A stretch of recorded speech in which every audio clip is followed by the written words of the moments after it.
On today's episode of the Going Deeper podcast, we are talking about wrath versus rage.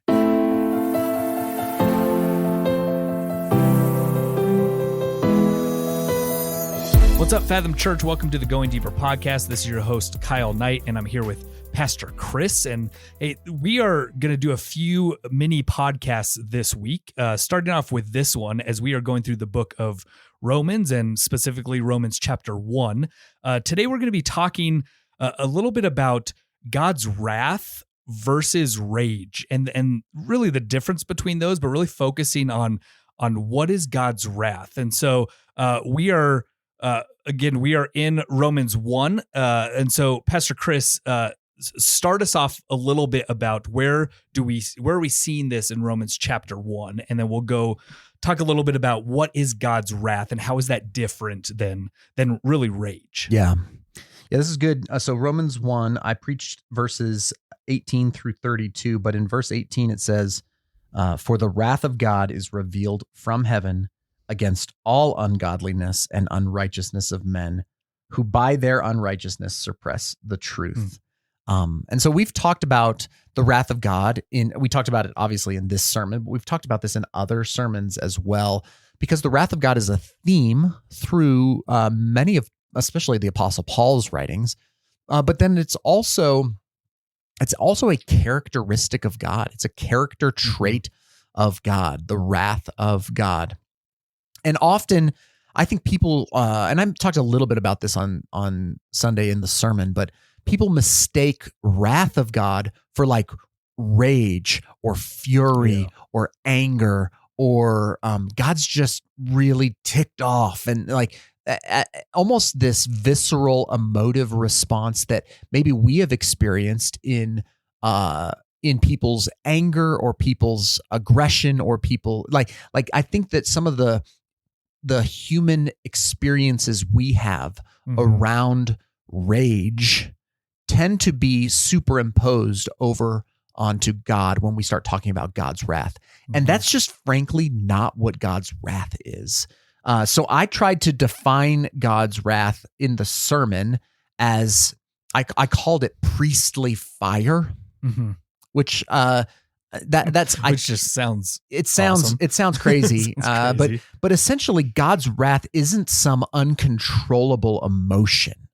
It's not like he's flying off the handle against us or against sinners, or like that's not what that is. Rather, it's a deliberate, righteous response of a holy God against sin and evil. So God's wrath is his holiness in direct opposition of brokenness, sinfulness, and evil. It's like the collision of worlds, and God's wrath, his holy wrath, is what is posed against all of the evil and brokenness and sinfulness in our world, and by the way, in us. So God's not ticked off at you. God's not like rage and fury against you, but God is a consuming fire against your sin. He is full of wrath against the things that would destroy you, that would rob you, that would pull you away from all that of the goodness and kindness that he has for you.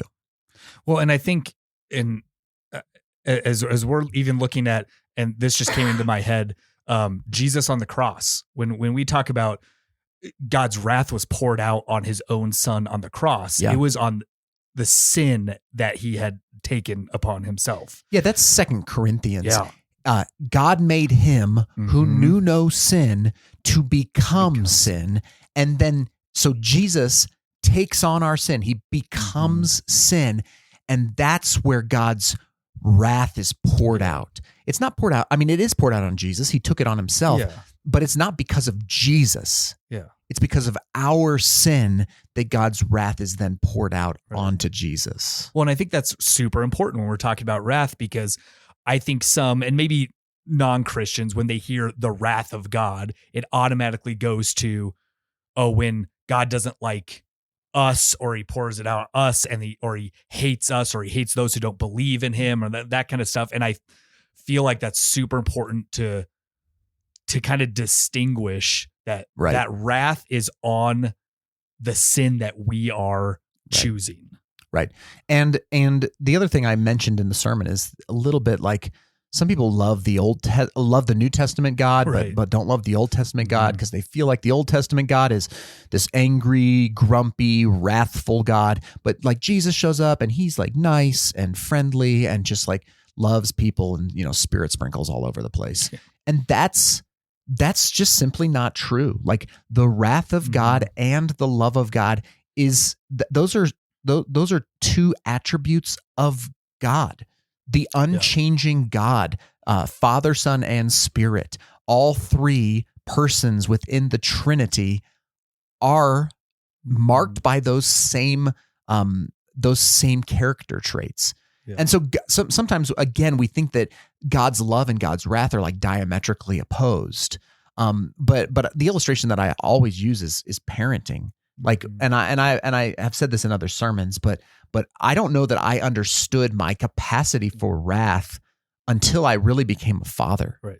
And then like once my daughter was born and I all of a sudden have a human being who is 100% dependent on me for her existence, all of a sudden, like I could feel myself in this protective wrath against anything that might try to hurt her, that might try to pull her away from me, that might try to lead her astray, like the protection streak. And like all of us, and this is an imperfect illustration from a human father, but there is this, like my love for her stirred up in me something I didn't know was there. Yeah. And like, I don't think I'm, somebody who is dark of soul.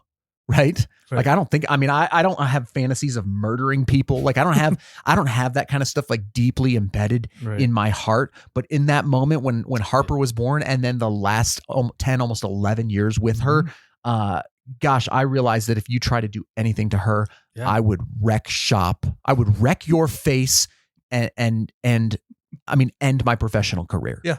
Like I'd do whatever it takes because that's wrath. Because of love, because love exists, wrath is possible. And wrath, again, that's different than rage. That's different than I'm just ticked off, right? It like I have wrath against anything that would try and rob her of life and life to the full. And that's the key, because that's what sin does to us. That's what God is saying. Yes. That sin in your life is robbing you of being in a relationship with me. And so my wrath is poured out on that. Right. On that. So, okay. So Pastor Chris, how should understanding the wrath of God on our own sins, as Christians, how should that affect how we live our life or how we view our sin? Yeah. So one, and I'm making these up as we go. So whatever, take that for what it is. Yeah, we always do. Yeah. One, it should amplify the seriousness with which we take our sin, because God pours his wrath out. That's how seriously he takes sin. So it's not just, I'm struggling with this right now.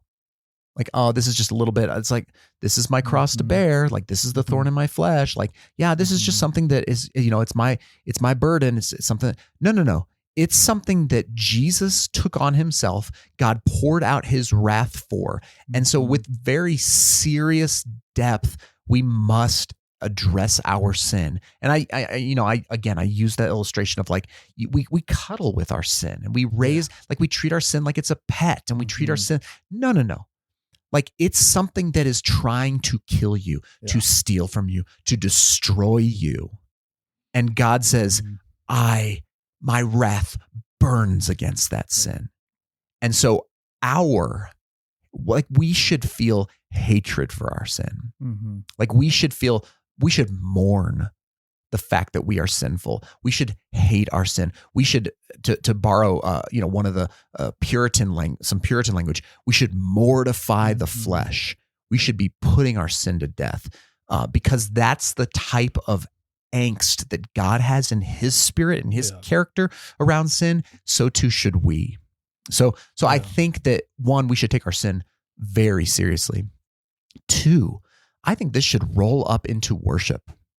Like, I know I make the joke in the sermon about like, we don't sing songs about God's wrath. Maybe we should. Right. Like, I don't know, it's kind of like a silly idea, but maybe we should. Right. Like, maybe we should worship God for the fact that his priestly fire is all consuming and he will stop at nothing to cleanse you of your sin. Like, that's something that should roll up into praise. That should lead us to worship our Father differently than just like happy clappy, we love Jesus songs. Right. And I think we could take comfort in the fact that like God's wrath is just and righteous, and like it's on our sin. And like and so in a sense we should feel that comfort of like, we have a God whose wrath is just and right for us. I mean, and that's good. It's the end of the book of Revelation. That's how he is going to make all things new. Like, yes, he is wiping away tears and all that, but some of that is because his holy fire is going to do the purifying and refining work of burning away. Right. That's the wrath of God, the heat of God's wrath. And it's for our good. Like, it's a good gift. I think of The Great Divorce. C.S. Lewis's The Great Divorce. And in one scene in The Great Divorce, there's this guy that's got a lizard on his shoulder, which sounds silly, but and the lizard is representative of his sin. And this angelic creature, this heaven creature, is talking with this hell man who has this lizard on his shoulder, and the lizard is personified as sin. The lizard is like this guy's sin, and the angel being is like begging, is like pleading with this guy. Don't you want me to, like, I could kill that thing right now. Wouldn't you want me to take? He's like, oh, I don't know. This thing is not that bad. It's not that terrible. Won't it hurt if you have to burn that thing? Like, won't it? And the angel's like, yeah, it'll hurt, but just for a moment. I promise it's so much better if you just let me kill that thing. Yeah. Like, let me touch that thing and burn that thing away. And ultimately the hell being reluctantly says, yes, you can take care of it. And the heaven being touches it, and the man screams in agony, but the thing falls off, and then it becomes this majestic horse that then this hell being rides into heaven. Yeah. And it's like, there's sorry. I mean, even that image is emotive to me, because it's like, the wrath of God is poured out on us to save us, to save us from that mess. So yeah, God's not ticked at you. Like, he's not, we think of this like that God's so angry at us. No, he loves us. And because he loves us, he's like, let me burn that crap away so that you can ride into glory. Yeah. So there you go. That's good. The wrath of God. The wrath of God. That's good. Thanks, Pastor Chris. You bet, buddy. Hey, thanks for listening, church, and check out the next one. Later.